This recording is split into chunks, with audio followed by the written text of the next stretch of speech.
وَإِذِ ابْتَلَىٰ إِبْرَاهِيمَ رَبُّهُ بِكَلِمَاتٍ فَأَتَمَّهُنَّ، اور جب آزمایا ابراہیم کو اس کے رب نے چند کاموں کے ذریعے، فَأَتَمَّهُنَّ، تو پورا ادا کیا انہوں نے۔ قال انی جاعلک للناس اماما، اور فرمایا اللہ تعالیٰ نے یقیناً میں بناتا ہوں آپ کو لوگوں کے لیے پیشوا، امام۔ قال ومن ذریتی، عرض کی حضرت ابراہیم نے، اور میری اور اولاد میں سے بھی پیشوا بنا دے۔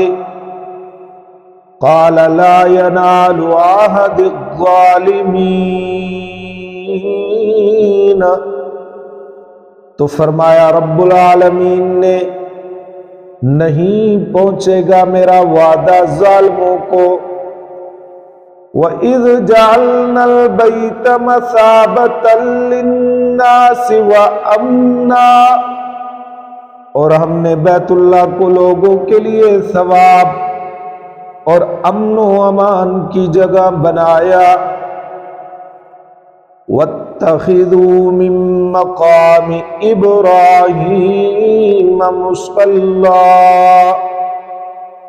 تم مقام ابراہیم کو جائے نماز مقرر کر لو۔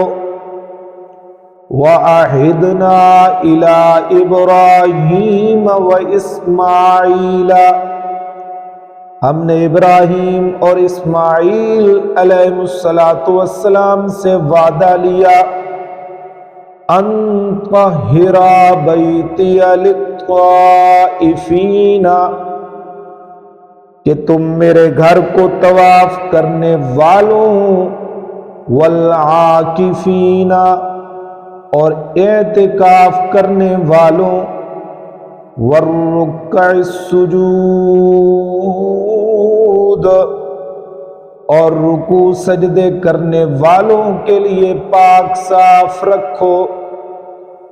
اس آیت کریمہ میں، آیت نمبر 124 میں، ابراہیم علیہ السلام کی 3 صفات عالی شان کا ذکر کیا ہے اللہ نے۔ نمبر 1، امتحان کو پورا کرنا۔ نمبر 2، اللہ تعالیٰ نے ان کو لوگوں کے لیے امام بنایا۔ نمبر 3، اولاد کے لیے جو دعا مانگی تھی اس کو قبولیت کا درجہ دے دیا گیا۔ اب ربط اس آیت کریمہ کا سابقہ کے ساتھ، ماقبل کے ساتھ یہ ہے کہ اللہ تعالیٰ نے سابقہ آیت میں، پچھلی آیت میں اللہ تعالیٰ نے نجات کے لیے انسانوں کے ایجاد کردہ طریقوں کی نفی کی، تو اب اس آیت میں نجات کا طریقہ ذکر ہو رہا ہے کہ نجات ملت ابراہیم کی پیروی میں ہے۔ اللہ نے نجات کس میں رکھی ہے؟ سیدنا ابراہیم خلیل اللہ کی ملت کی پیروی میں۔ اگر کوئی انسان نجات پانا چاہتا ہے تو نجات کا ایک ہی راستہ ہے، ملت ابراہیم کی پیروی۔